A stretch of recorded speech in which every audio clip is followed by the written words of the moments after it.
Hola. In this video, I will cover how to use double object pronouns in your sentences.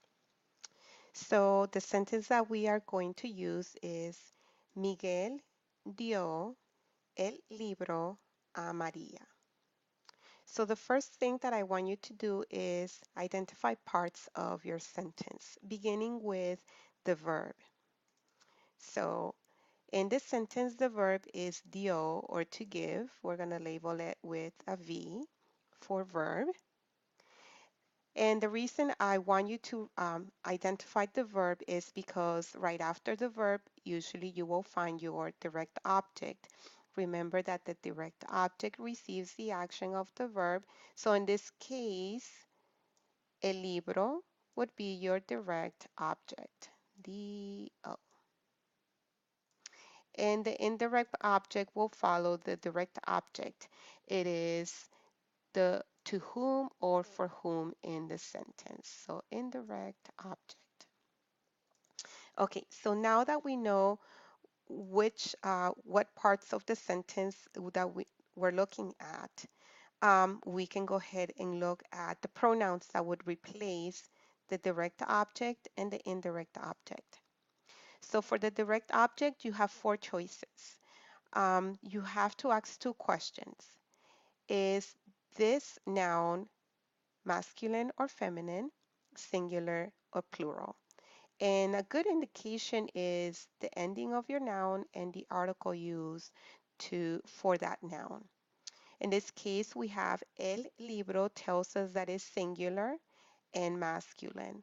In this case, we're going to use singular masculine lo. Los is plural masculine, singular feminine, la, singular, feminine plural is las. So the best pronoun to replace el libro would be lo. Very good. Now we're going to work with the indirect object.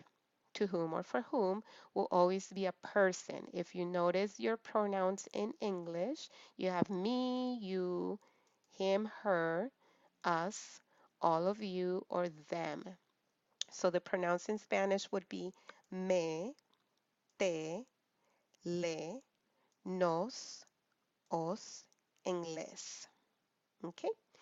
Maria is a her, so we look over here and we see that the best indirect object pronoun for Maria is le. Now let's see how we put that within our sentence.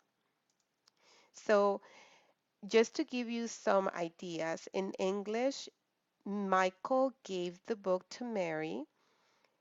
The book would be replaced with the pronoun it, and to Mary would be replaced with her, to her. So in English, we would have Michael gave it to her. In Spanish, it's a little different.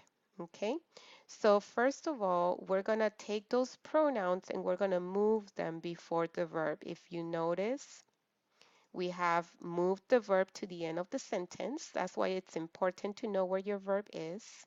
And we have left two spaces, one for each pronoun.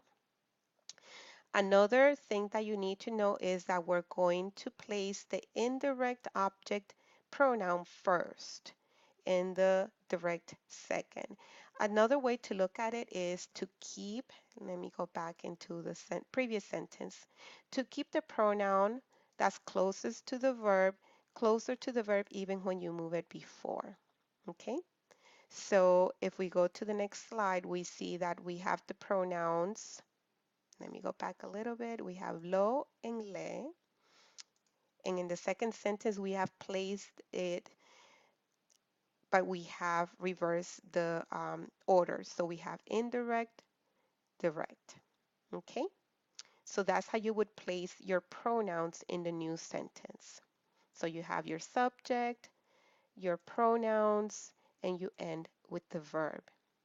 Now, one more thing that you need to know is that whenever we have two pronouns that begin with the letter L, we have to change the first one to se.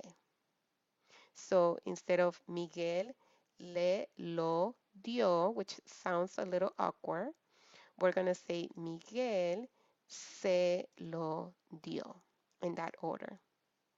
So remember, indirect, direct, verb is the one that comes at the very end.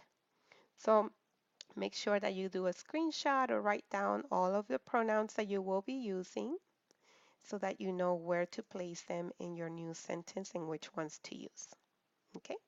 This is how you use double object pronouns in your sentences.